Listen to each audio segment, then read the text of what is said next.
సార్వత్రిక ఎన్నికల్లో కొంతమంది అధికారులు ముఖ్యమంత్రి జగన్మోహన్ రెడ్డితో పాటు సలహాదారు సజ్జల రామకృష్ణారెడ్డికి ఊడిగం చేశారని మాజీ మంత్రి వెంకటగిరి ఎమ్మెల్యే ఆనం రామనారాయణ రెడ్డి విమర్శించారు.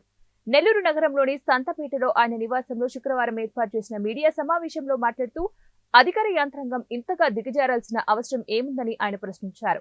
ఎన్నికల సమయంలో దేశ చరిత్రలో ఇంతమంది ఐఏఎస్లు, ఐపీఎస్లు అధికారులు సస్పెన్షన్ కు గురి కావడం ఇదే తొలిసారన్నారు. ఎన్నికల తర్వాత కూడా వైఎస్ఆర్ కాంగ్రెస్ పార్టీ శ్రేణులు దాడులకు తెగబడ్డాయన్నారు. తమకు ఓటు వేయలేదని రాష్ట్రంలో విధ్వంసానికి పాల్పడ్డారన్నారు. ఆత్మకూరులోని మరిపాడు మండలంలో మేకపాటి కుటుంబీకులు అనేక అక్రమాలకు పాల్పడ్డారని ధ్వజమెత్తారు.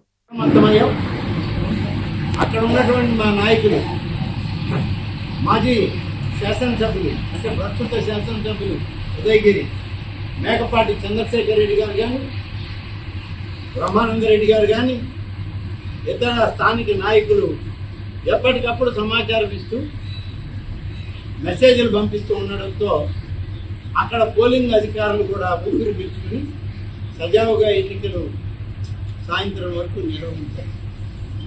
మీకు ఒకటే ఉదాహరణ, 1 నుంచి 10 వరకు బూతుల్లో కనీసం గత ఎన్నికలతో పోలిస్తే చివరి దాంట్లో 5% ఓట్లు ఇచ్చేవాడు.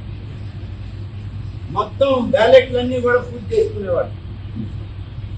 ఎవరు అడగడానికి లేదు. అక్కడ ఎవరైనా ప్రశ్నించడానికి పోతే అధికారం సహకరించేవాడు కాదు. కానీ ఈ దఫా